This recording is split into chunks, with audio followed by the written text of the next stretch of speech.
नमस्कार। मैं are K legal care समस्या से समाधान से बोल रहा हूँ।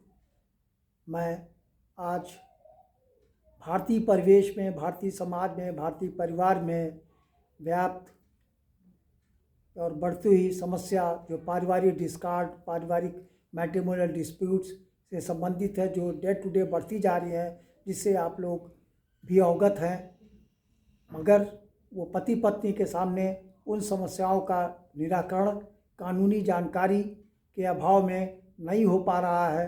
जो इधर उधर भटकते हैं और परेशान होते हैं केवल कानूनी जानकारी के अभाव में। तो welcome back to my channel R K legal care, समस्या से समाधान तक। मैं आज आपको एक दंपति का केस जो यूए में रह रहे हैं, वैवाहिक दंपति के जो यूए में रह रहे हैं के बारे में विस्तार से बताना चाहता हूं। उसको प्रॉब्लम्स है जिसके रेमेडी मैंने बताया कि वो वहाँ पर क्या करें। उस दंपति की शादी 10-11 साल पूर्व भारत में हुआ था। भारत में कुछ दिन रहे, वैवाहिक जीवन व्यतीत किए, मगर कुछ न कुछ आपसी मनमुटाव, वाद विवाद होता रहता था किसी न किसी मुद्दे पर।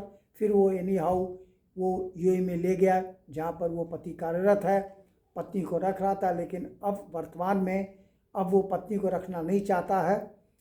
कारण उसको नहीं पता है पत्नी को, और उसे डे टू डे हैरेस करता है। कभी खाना नहीं बनाने देगा, उसको मना कर देगा, घर से निकालने को कहता है, धमकी देता है जान मारने की। वो पत्नी, वो विवाहिता बहुत ही परेशान है। उसने हमसे संपर्क किया तो हमने रेमेडी बताया कि वो क्या चाहती, कहती हम रहना नहीं चाहते हैं।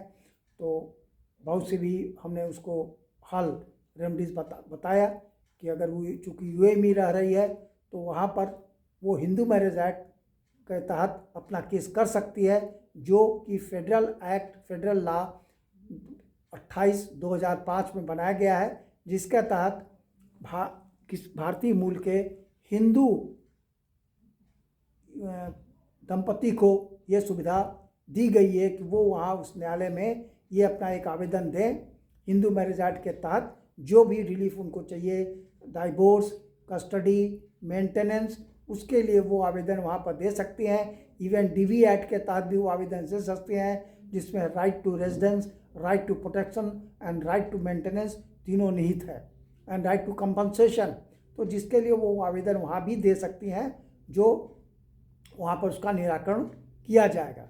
लेकिन पहले वहाँ पर वो एक डिपार्टमेंट ऑफ मीडिएशन बना हुआ है, वो वहाँ पर वो मीडिएशन करती है। अगर मीडिएशन फेल हो जाता है तो वो केस जो है आगे बढ़ता है हिंदू मैरिज एक्ट के तहत, उस केस को आगे बढ़ा सकती है और रिलीफ पा सकती है, त्वरित रिलीफ मिल सकता है।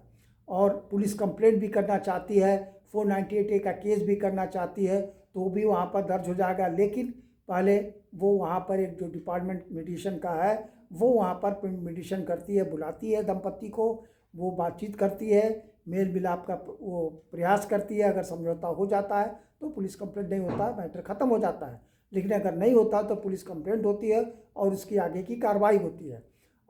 अगर वो रिपेट्रिएशन चाहती है, उसके लिए भी उसको आवेदन एम्बेसी में जा करके, काउंसलेट में जा करके वो आवेदन देना पड़ेगा, जिसके तहत उसका अगर आदेश हो जाता है तो रिपेट्रिएशन भी हो जाएगा और वो इंडिया में आ करके भी अपने रेमडीज़ को सीख कर सकती हिंदू मैरिज एक्ट के तहत, डीबी एक्ट के तहत।